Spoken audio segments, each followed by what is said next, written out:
بسم الله والصلاة والسلام على رسول الله وعلى آله وصحبه ومن اهتدى بهداه، أما بعد. سلسلة سير الصحابة رضي الله تعالى عنهم، سيرة الصحابي الجليل سعد بن عبادة. هو سعد بن عبادة بن ديلم ابن حارثة ابن النعمان ابن أبي حزيمة ابن ثعلبة بن طريف ابن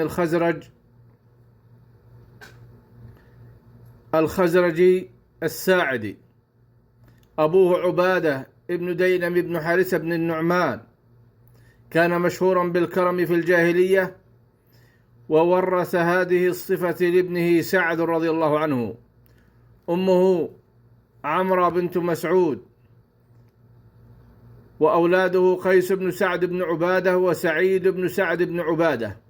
وكان سيدا جوادا، وهو صاحب راية الأنصار في المشاهد كلها، وكان وجيها في الأنصار ذا رياسة وسيادة يعترف قومه له بها.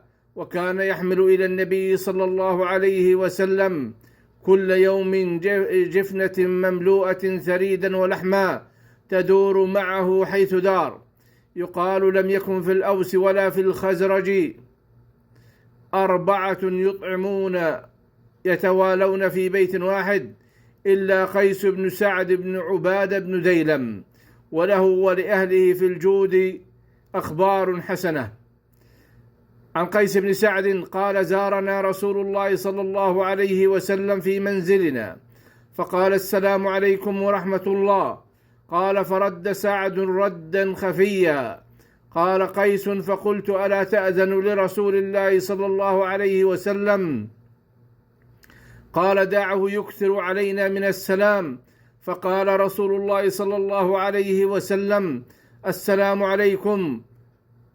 ثم رجع رسول الله صلى الله عليه وسلم واتبعه سعد، فقال: يا رسول الله، كنت أسمع تسليمك وأرد عليك ردا خفيا لتكثر علينا السلام.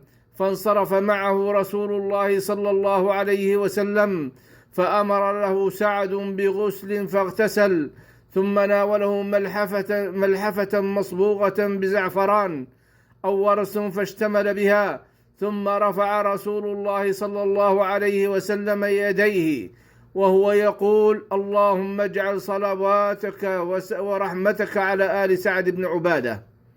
وقد كان قيس بن سعد من أعظم الناس جودا وكرما. قال رسول الله صلى الله عليه وسلم عن قيس بن سعد بن عبادة: إنه من بيت جود. وفي سعد بن عبادة وسعد بن معاذ جاء الخبر أن قريشا سمعوا صائحا يصيح ليلا على أبي قبيس، فإن يسلم السعدان يصبح محمدا بمكة لا يخشى خلاف مخالفه. قال: فظنت قريش أنه يعني سعد بن زيد منات بن تميم وسعد بن هذيم من قضاعة، فسمعوا في الليلة الثانية قائلا: أيا سعد الأوس كن أنت ناصرا، ويا سعد الخزرجين الغطارف، أجيب إلى داعي الهدى وتمنيا على الله في الفردوس منية عارف، وإن ثواب الله للطالب الهدى جنان من الفردوس ذات زخارف. فقالوا: هذا سعد بن معاذ وسعد بن عبادة. ولما كان غزوة الخندق بذل رسول الله صلى الله عليه وسلم لعيينة بن حصن ثلث ثمار المدينة لينصرف بمن معه من غطفان، واستشار سعد ابن معاذ وسعد بن عبادة دون سائر الناس، فقال: يا رسول الله، إن كنت أمرت بشيء فافعله، وإن كان غير ذلك فوالله ما نعطيهم إلا السيف. فقال رسول الله صلى الله عليه وسلم: لم أؤمر بشيء، وإنما هو رأي أعرضه عليكم. قال: يا رسول الله، ما طمعوا بذلك منا قط في الجاهلية، فكيف اليوم وقد هدانا الله بك؟ فسر النبي صلى الله عليه وسلم بقولهما. ونتبع في الحلقة القادمة، والله تعالى أعلم.